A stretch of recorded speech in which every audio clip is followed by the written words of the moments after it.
Well, hello there, motherfuckers. I wanted to do a review here of Dice, a new show on Showtime. I didn't even know that this show was coming out. I really hadn't been following Andrew Dice Clay, but the show stunned me. The first episode, which is this is kind of new for me, the first episode I watched of Dice was episode 2. Now, this is a show about the life of Andrew Dice Clay, and basically he plays himself. And this is where it's just genius. Dice is able to be himself. It's situation comedy, much like Curb Your Enthusiasm or Seinfeld. It's kind of a show where you could say it's about nothing. Each episode has a plot, but there is a plot point, but there's a lot of freedom to do what they want. The characters are allowed to do what they want. But I really, I want to. The show's great, and despite the reviews, people giving it bad reviews, like Rolling Stone saying this show is unfunny. Let me explain something to you guys. Andrew Dice Clay is one of the funniest comedians of all time, at least in my opinion. The thing is, he's one of the most controversial comedians of all time. In fact, the guy he only was not banned from MTV. Yeah, he had a band that lasted about 2 decades. He had been banned from MTV since 1989, and the ban was not lifted until 2011. I'm not even joking. Google it. I wasn't even aware of this this ban that they had on him. Basically, he made some dirty nursery rhymes jokes. That's part of his act, and people got offended. Yeah, MTV even back then was super politically correct. If they've always been politically correct. It's supposed to be the rebellious station and everything. You'd think that the same channel that aired Beavis and Butthead would be a little bit more open to some vulgar type of humor, but he was banned for over 2 decades, guys. So I was just floored by finding that out. Also, he holds a record for selling out Madison Square Garden twice. No other comedian has been able to do that. 2 nights in a row, he sold out MSG. Never been done before. Probably never going to be done again. This show, though, I really have to. There's only 6 episodes. They're available right now. They're doing a little Netflix style thing here on Showtime, where they're actually allowing everybody to just stream the episodes, just like you would on Netflix. They're trying something new out here, and it's a good idea.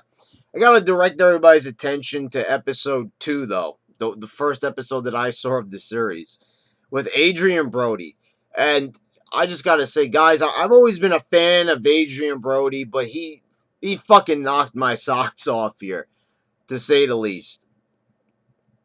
He does a drop dead perfect impression of Andrew Dice Clay.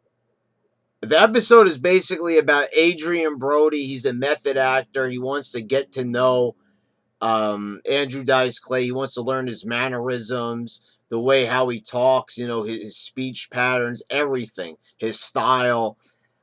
And I've never seen anybody do such a perfect impression of somebody else. I mean, I always thought like Frank Caliendo did some great impressions. Even though I hate him, I'll even hand it to Jimmy Fallon. He does some decent impressions.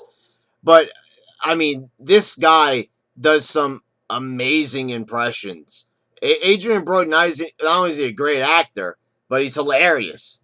And I'd love to see more impressions of this guy. And in fact, I'm probably going to look them up sometime. I'm going to see maybe if Adrian Brody is capable of doing any more. This was one of the, not only was this a great episode, it was probably one of the greatest. It's not really, you can't really say it's a bit, but I want to say that it is. It's one of the funniest things I've ever seen in television. It made for great television, I want to say. It's like, this is, up to par with some of the things we've seen in classic SNL. I'm talking about 80s Saturday Night Live. I mean, that's how good it was. It was kind of in that style. That's how hilarious it was. And I wouldn't expect anything else from a show where Andrew Dice Clay has a hand in the creative process. I mean, this guy is a comedic genius. He has a great character, a great act, and it made for a great show. The critics are panning it, but I have to say, I mean, the critics have lost their mind. Especially the past couple of years, I've been keeping my eye on the critics and what they've been saying about certain shows, and this show is very politically incorrect. You guys got to understand that. Certain rags, magazines, newspapers are going to go after this sort of thing. And, I'm all for vulgar humor and all this and just Andrew Dice Clay just being himself and being funny. And, he entertains me. I find it funny. I mean, it's like, Rolling Stone magazine wants to say that this is unfunny, and I'm seeing this, from some other critics. I mean, come on already.